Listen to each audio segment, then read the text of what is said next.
What is up, YouTube? I am back again with another video. So today I'm going to be doing that Q&A as promised. So it looks like about 2 weeks ago I made it notified that I would be doing a Q&A after a viewer of mine gave me that idea. So let's go through and answer some of these questions. This is no particular order, but just whichever one is on first.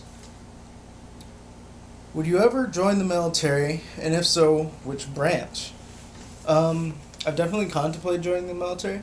I think if I would pick the Air Force. My dad was in the Air Force, specifically security police. Whenever I say that, a lot of people think, oh, so, okay, SecFo. Well, no, this is before they were SecFo, and back then their mission was a lot different. They were protecting nuclear weapons. I mean, not that they don't now, but I think now they just have a handful of bases that have ICBMs. But back then in the 80s, it was a lot more of a, seems like it was like a lot more of an important job. So I think that's what I would pick nowadays, would be security forces, just to carry on that tradition of my dad being prior security police, and that's probably what I'd pick. And how much would your whole military collection be worth, and what was your very first military item? That's a tough one to answer. I know, let's see here. I mean, I have a ton of flak jackets and a ton of rucksacks. Like, well, I guess the flak jackets and the gas masks is what makes up the majority of my collection. And of course the flak jackets and some of the rucksacks make up the most valuable pieces, like that experimental U.S. Marine Corps flak jacket that I have, that I bought for $1,000, and just over $1,000 too. I mean, the previous bidder behind me was 1 penny away from beating me, so I know other people would be willing to pay $1,000, if not more than that, for just a single item. And I don't even know how many flak jackets I own, but I know that the majority are Vietnam era ones. I think now the majority is actually the M55s, and you guys saw my M55 collection video not too long ago. I guess if I had to guess, with everything that I have, field gear, I'd say under $10,000. But I think possibly, definitely more than 5,000, but no more than 10,000. So probably 6-7 grand would be my guess, not including the weapons and stuff like the AR-15s and the Vietnam styled AR-15s. And what was my very first military item? Technically, that would be a BDU top. This really old one from the 80s that was super faded, but it looked really cool. And I used to wear that thing everywhere. I mean, it was that item that originally really got me into it. But I think overall, the very first thing was probably an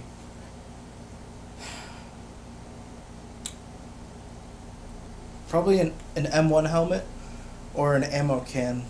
But I know for sure I sold the 2 items that I'm thinking of. I sold them at a pawn shop, which I wish I'd never done. But I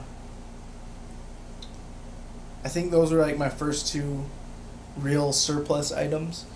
And then the oldest one that I still have is a 70s Alice suspenders and Alice belt.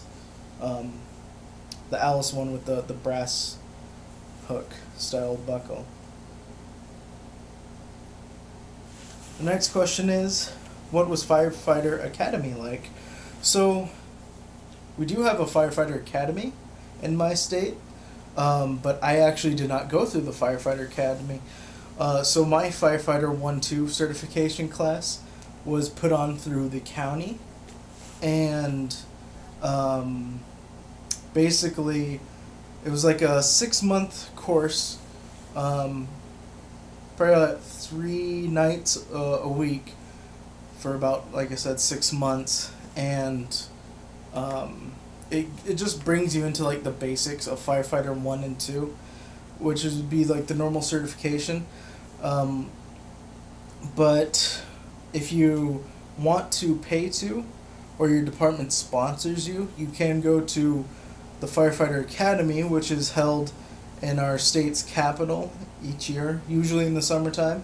It would be going on right now, but due to COVID, it is actually, they canceled it. So, and Firefighter Academy breaks it down, like each section that you, basically, your certification doesn't necessarily mean much. It's the experience and how much you show up when you're like with a volunteer department. Like if you could go through the county class, pass it, but if you never show up to the calls, you're not going to get that experience and really get to see what it's like.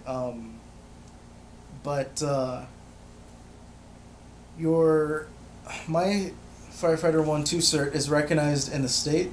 That never expires for the state. It is recognized in some other states, but not all 50 states. Now, if you want to do something like that, then you'd have to get your fire science degree, which, unfortunately, my tech school, the only school near here that had it, actually canceled that program because they didn't get enough interest into it, which is a real shame. I heard, from what I understand, it's kind of like the criminal justice degree of firefighting world.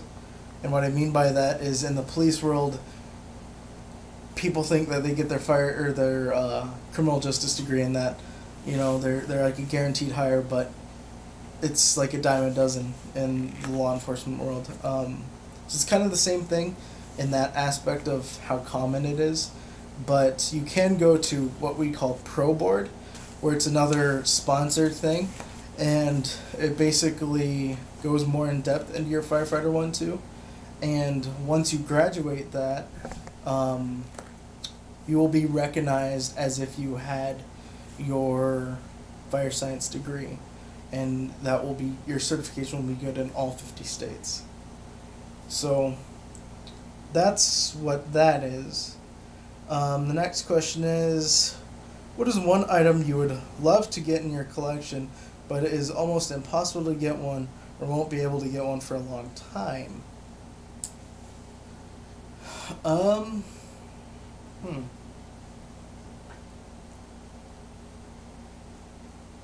Gotta try and think about this one. I guess if I really had to pick, it would be the XM27 gas mask. Essentially what that was, so before you had the XM28, or the grasshopper gas mask as it's come to known, you had the XM27, which was a clear silicone M17. So imagine your standard M17 gas mask, except completely clear in silicone. There's a few pictures of way back in the early days of them, and from what I understand, there's only one known to exist in a private collection today. Probably never going to get to own that one, but I think they look really cool and would totally love to own one. I'm not sure what those things even sell for. I've never seen one for sale before. All I know is that there's for sure one that still exists today in a private collection. That would be the one, I guess. The next item would be that ERDL experimental USMC flak jacket, but I ended up actually being able to find one of those. So who knows? The possibilities are endless, really. But if I had to pick an item, that would be it, the XM27 prototype. Have you ever thought of doing MRE or similar military ration taste test videos? I know some can be rare and expensive, but could start with a modern kind of piques your interest. I've definitely thought about them. It was my buddy Tavis from Walmart who originally got me to try one of those 1980s MREs, and ever since then we haven't done another one. It'd be cool to do a C ration one. I know that those videos are already out there, but still to experience it on your own would be really cool. That is true though, they do get very expensive. I think C-Rats now, specifically Vietnam era ones, the ones with the cigarettes in them, those are really skyrocketing in price. And it's crappy because people who have these cases are opening up the individual C ration and parting it out and jacking up the price of them, when I think they should really just be selling them complete kits. But I guess that's like the price gouging of military collecting. That and lightweight rucksacks. People like to hoard those things for some reason. But yeah, I've definitely thought of doing more of those. Are you a certified firefighter? And if so, what level? So yep, I am South Dakota State Certified Firefighter 1-2. I've been through the S190 and S180 wildland classes. I am not red carded though, so all I'd have to do to get my red card now is just take the PAC test. And that's something that you do once a year, or at least out here we do. So I'd actually like to really get on with a wildland crew maybe in the fall, and I know that their hiring process around here is only from like December until March, and then pretty much the time after that you're just going from place to place wherever they need more hand lines and stuff like that. So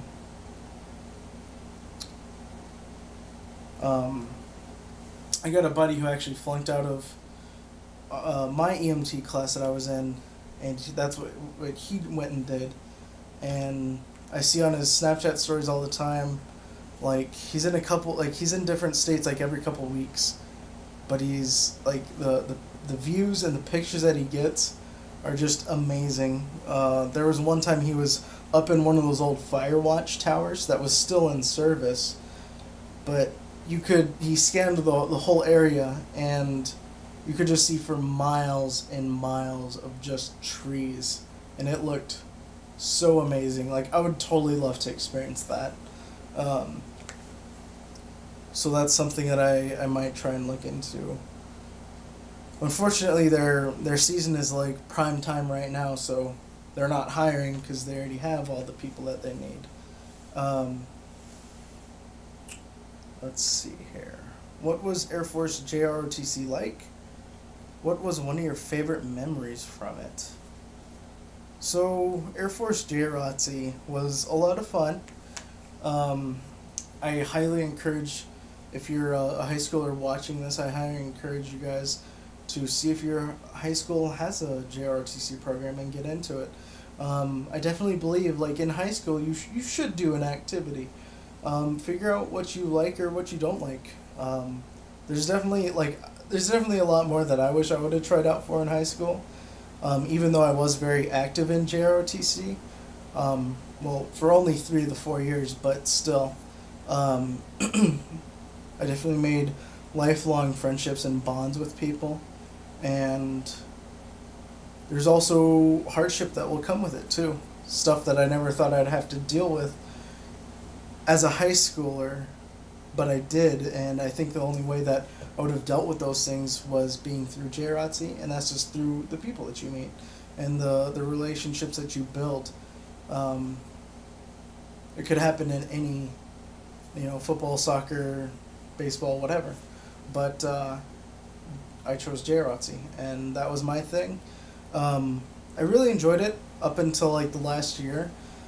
We had a cadet group commander, deputy group commander, whatever, like the command chief major general of JROTC group, and I think he really burnt me out with it because he treated it like it was the military, and I'm not saying like you should take it seriously. Like there'd always be cadets showing up on uniform day without, like walking around with their hats in their hands in their pockets. They'd be outside without their hats on.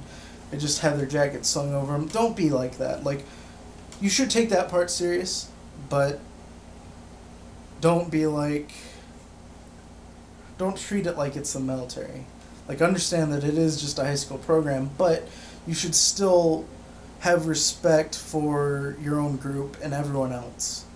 Because, and from what I've witnessed, is we'd have cadets who would do that. Talk on their cell phone while in uniform, not have their cap on outside, have one hand in the pocket, have their jacket, their service coat just slung over their shoulder. And most of the time, it would be teachers that would tell us about these things because they knew who the cadet officers were, the ones that could kind of do something about it. And what it seemed like was people only remembered the bad ones out of the huge group of the good ones. And I think we're seeing that a lot today with law enforcement, but not to get into politics. So it was fun, JROTC, but like I said, this cadet group commander, I don't know why he never really liked me, and I was the color guard commander for 2 years, and I don't know, I got burnt out with it, with that I wasn't willing to be a part of their clique of grinding the younger ones into the ground, is what it seemed like. I had the respect of all the cadets on my color guard team, but none of the other drill team or flight commanders could say that, because you could say that I didn't discipline them enough, but the previous color guard commander before me was known for being debatably one of the worst commanders. She didn't have really anybody on her side, so I saw her, but I enjoyed color guard, and I knew to respect her, but I didn't want to be her. I didn't want to be remembered for that. So the funnest memory that I have from it, or favorite memory, probably getting to go to MCES. So MCES was this Mountaineer Cadet Leadership course, or some acronym like that they held every year in West Virginia. And because we traveled the farthest, we had to go through this huge process of applicants of which cadets would get to go, and I think they only picked 6, 3 boys and 3 girls, and 2 alternates. So if any of those other 2 could not go last second, then we'd throw these other 2 in these spots. And of course, so you'd have, I think at the time that I got picked, my sophomore year, I think, yeah, sophomore going into junior year, we had about 90 cadets apply, which was pretty much the whole corps, because everybody wanted to go to it. And so out of 90, me being a male, they would only pick 3 out of the 90. So I was one of the 3 out of the 90 that got to go. And that whole 2 weeks that we were gone over the summer was an awesome experience. It's kind of like a leadership academy, MCES, but it's so much more than that. Like I don't know, like you get to talk with other cadets from all around the country, and I'm sure now it's probably canceled for the next couple years because of COVID, but if you're a AFJROTC cadet and your school does that program, definitely try and go to it. It was a lot of fun. Worth it. So let's see here. You've got a big collection. I'm always struggling what I want to keep and can store in the house. How do you store